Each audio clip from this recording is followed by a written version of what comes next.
Ahojte, dneska vás vítam u nového videa, ako sa naučiť štrikovať. Na štrikovanie budeme potrebovať nejaké takéto cverinky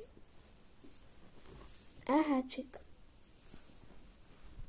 Zoberieme si koniec tej cverinky a takto spravíme uzlík.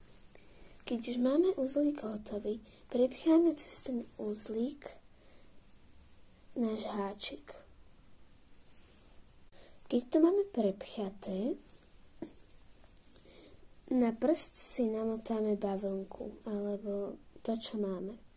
Potom si to chytíme tuto, dole za uzlík, háčikom prejdeme popod a potom už len do tej dierky dáme takto. Rada som vás niečo naučila a ahojte!